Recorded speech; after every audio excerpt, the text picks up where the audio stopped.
Hi friends, ఎలా ఉన్నారు అందరూ? పూల్ మక్కన తెలుసు కదండి, అవేనండి తామర గింజలు. వీటితో నేను చాట్ చేయబోతున్నాను. ఒక కప్పు తామర గింజలు తీసుకొని వాటిని మీడియం ఫ్లేమ్లో ఆయిల్ వేయకుండా ఇలా దోరగా వేయించుకోవాలి. ఇలా మీడియం ఫ్లేమ్లో పెట్టుకోవాలండి మంట, హై ఫ్లేమ్లో పెట్టకూడదు.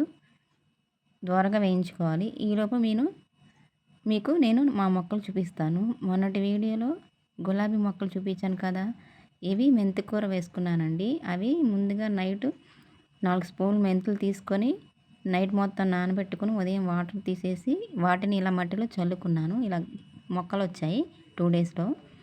పూర్తిగా వచ్చిన తర్వాత మీకు చూపిస్తాను. అలాగే ఇప్పుడు ఇవి దోరగా వేగిపోయాయి. ఎలా తెలుస్తుందంటే వాటిని ఇలా పగలగొట్టినప్పుడు పొడవుతుంది. అప్పుడు మనం వాటిని స్టవ్ ఆఫ్ చేసేసుకొని ఒక ప్లేట్లో తీసేసుకోవాలి. ప్లేట్లో తీసుకొని పక్కన పెట్టేసుకొని అదే కళాయిలో మనం ఒక 2 టేబుల్ స్పూన్లు ఆయిల్ వేసుకొని అందులో ఒక పావు స్పూను పసుపు, ఒక స్పూన్ కారం, అలాగే రుచికి సరిపడా సాల్ట్, అలాగే వేయించి పొడి చేసుకున్న జీలకర్ర ఒక టీ స్పూన్ వేసుకున్నాను. వాటిని ఇలా బాగా నూనెలో ఫ్రై చేసిన తర్వాత మొత్తం కలుపుకున్న తర్వాత ఇలాగా మనం పక్కన పెట్టుకున్న పూల్ మకాన వేసుకొని కలిపేసుకొని పక్కన పెట్టేసుకోవాలి.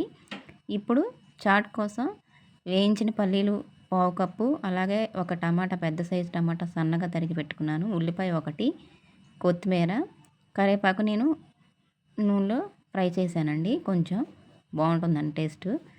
ఇప్పుడు మనం ఒక బౌల్ తీసుకొని ఈ వెజిటేబుల్స్ మొత్తం అందులో వేసేసుకొని వాటికి తగ్గట్టుగా సాల్ట్ వేసుకొని కలుపుకోవాలి. మీ దగ్గర చాట్ మసాలా ఉంటే చాట్ మసాలా కూడా వేసుకోవచ్చండి.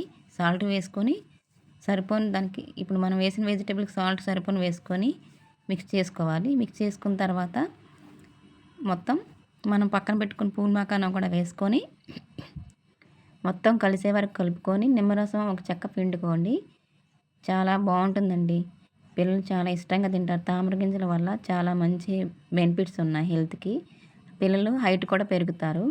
ఈవినింగ్ టైంలో మీరు కూడా చేసి పెట్టండి. అంతేనండి, ఈజీగా పూల్ మకానా చాట్ రెడీ.